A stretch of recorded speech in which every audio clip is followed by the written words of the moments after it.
Once a promising oil and gas prospect has been identified and a company has decided to try and drill it, the company next needs to acquire the necessary drilling rights and permits. The first and most important of these are the mineral rights. Mineral rights are property rights that allow their owner to exploit the subsurface beneath the property for the minerals it may contain. What constitutes a mineral varies from state to state. All include oil and gas. Coal, uranium, gold, silver, and other metals are also typical.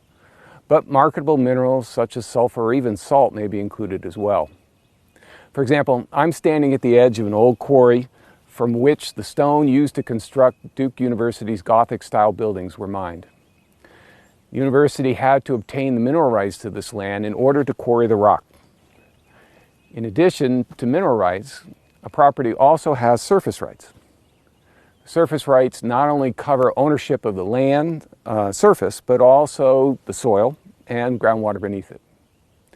In every country in the world but one, the mineral rights belong to the government, while the surface rights belong to the landowner. In the U.S., however, the mineral rights of non-public lands are privately held and not owned by the government.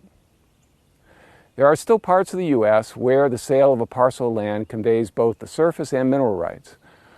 That's how Duke got access to the mineral rights to this property.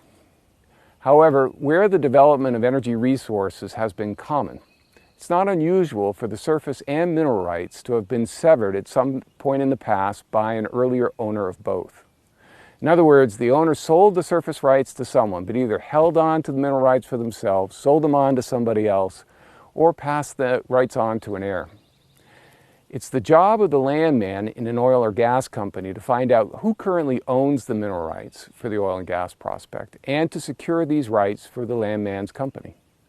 The landman can typically find out the names and contact information of the mineral rights owners by going to the county courthouse and reviewing the local property records. The landman will then seek out the mineral right holder or holders, because there may be more than one of them, and try and lease the rights from them. We'll come back to this transaction in a moment, but what about the surface owner? What rights do they have? Importantly, the mineral estate is the dominant estate and takes precedence over the surface estate. That means that if a company secures the mineral rights for a property, they can use as much of the surface estate as is reasonable to get access to the minerals beneath it. This use is not limited to being able to drill a well on the property. It can also extend to building a road on the property, installing pipelines and storage tanks, and even using as much of the groundwater beneath the property as is needed to explore for oil and gas. These uses of the property can be very upsetting to the surface owner, who can cause lots of problems for the company. So it's in the company's interest to appease the surface owner as much as is reasonable. In the end, however, the surface owner cannot prevent the drilling and must come to some agreement with the mineral rights holder on the use of the land, because the law is on the mineral right holder's side. Which brings us back to the landman working on behalf of their company to strike a deal with the mineral rights owner. In this deal, the company is almost never interested in buying the mineral rights from the owner. That's just too risky. There may not be enough, if any, oil or gas beneath the property to make buying the property profitable. Furthermore, the company is out to extract the very oil and gas that make the mineral rights valuable. So if the company succeeds, the minerals won't be worth much by the time the company shuts its wells down. So instead of buying the mineral rights, the company will seek to lease them. Through such a lease, the company has access to and can produce and sell any oil or gas that it may find. At the same time, they're not saddled with the ownership of the mineral rights and can walk away from the property once the lease expires. The basic components of a mineral lease are a bonus, a royalty, a primary term, delay rentals, and a secondary term. The bonus is an attractive one-time payment to the mineral owner in return for the exclusive rights to produce and sell minerals from the leased property. If there has been little drilling in the area, the bonus may be as little as $10 an acre. But if there's been a lot of drilling, then the mineral rights may command a bonus of hundreds to thousands of dollars per acre. The royalty is a percentage of the sales of produced oil and gas that goes directly to the mineral rights owner cost-free. What do I mean by cost-free? I mean that the owner does not need to put up any money to drill the well, yet they will receive a fraction of the sales revenues for the oil and gas, typically around 12 to 13%. Note that the royalty is on the sale of the oil and gas and not the profits from the sale. So the company must pay the royalty owner from its sales revenues before the company can use those revenues to cover any of its own costs. A third part of the lease is the primary term, which is the period of time that the lease is in effect while the company is exploring for oil and gas. Delay rentals are a promise of cash payments to the mineral rights owner if the company decides to postpone drilling during the lease period.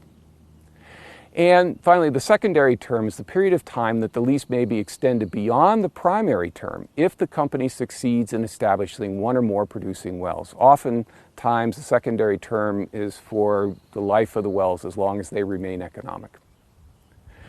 How many acres of mineral rights a landman will need to lease for their company will depend on the size of the prospect and the state in which the drilling will occur.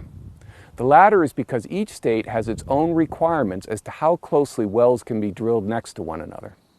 This minimum well spacing is meant to ensure that the reservoirs are drained efficiently and as completely as possible. The minimum spacing depends on the underlying geology of the state as well as how deep the well will be drilled. Note that the required spacing between wells does not necessarily correspond to the boundaries between mineral rights ownership. Therefore, the landman will often have to secure mineral rights from multiple owners, and each owner may strike separate terms for their particular lease. Which brings me to the federal government, which is the biggest owner of mineral rights in the U.S., the other big owners being the individual states. Together, the federal and state government own a lot of onshore mineral rights as well as all the offshore mineral rights. When a company seeks to drill for oil or gas offshore or on publicly owned land, and thus government-controlled land, they need to try and acquire a lease from the government. This lease has a similar structure to the lease a company establishes with a private owner of mineral rights, i.e. it includes a bonus, a royalty, primary term, and a secondary term. However, for publicly owned regions, there is one owner of the mineral rights, such as the federal government for the offshore U.S. Gulf of Mexico. And there can be many companies interested in leasing those mineral rights. In this case, mineral rights are awarded through competitive bidding. The company that offers the highest upfront payment or bonus to the government wins the lease. Finally, after securing the mineral rights, a company needs to obtain the necessary government permits to drill. These are designed to ensure the protection of human and environmental health and safety. In general, the permits are issued after plans for drilling have been approved by the government, the plans for reclaiming the land after drilling have been approved, and a bond has been posted, ensuring that the cost of plugging and abandoning any wells will be covered by the company.